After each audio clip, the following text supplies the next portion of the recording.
to get on the levers with the anti-roll bars and using the weight jacker. Oh, and Kyle Larson's backwards. Big hit on the nose of the car. Nose into the wall. Big spin for Larson. Rear will go in. And Kyle, I guess we have to let you go. Yeah, I got to get back to work. Thanks, guys. You get back to work, Kyle. Thanks so much for coming up, my man. First qualifying effort of the day. Kyle Larson. Second crash this year at this track.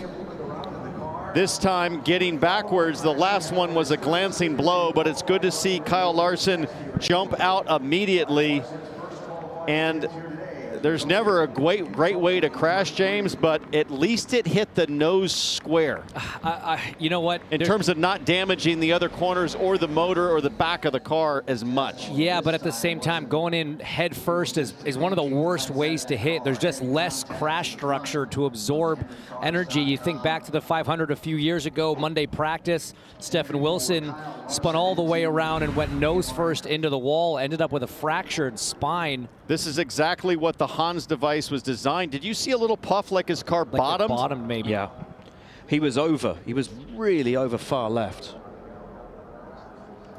So if you look at his left wheels, if we see that one back, he's way over on the dirt. But the right front, right rear, left rear corner, there's the impact at the back, though, that second hit. And it was pretty square on the attenuator. So optimistic that his race car. Oh, vicious. You can see he stuck the throttle down. He kind of stayed with it. That's what made it spin around so quick. A lot of times when you see a driver lose it and they've accepted they've lost it, they hammer the brake pedal. But here, see those rear tires keep spinning. You see that little bump, Townsend. It just sort of reacts to a bump on the racetrack.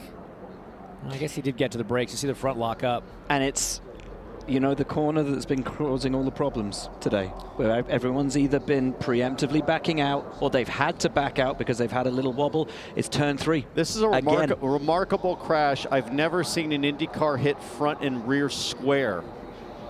So in the same crash. In the same crash, and as Tony Kanaan looks on, and again, never a good crash, but hopefully they're able to get the car repaired relatively swiftly. Listen.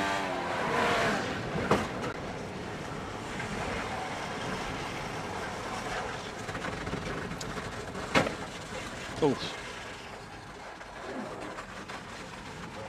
I think this is one of the big things, you know, for Kyle Larson is when you hop out of something like a NASCAR and come into an IndyCar. I think one of the biggest differences talking to drivers like Dario Franchitti, like Juan Pablo Montoya, who've made the transition the other way,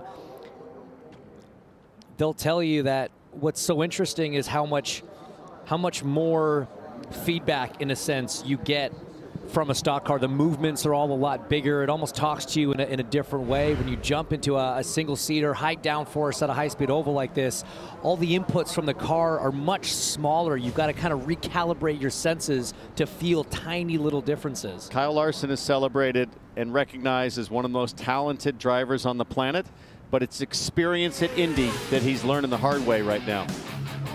Big spin, big moment for Kyle Larson attempting the double in 25.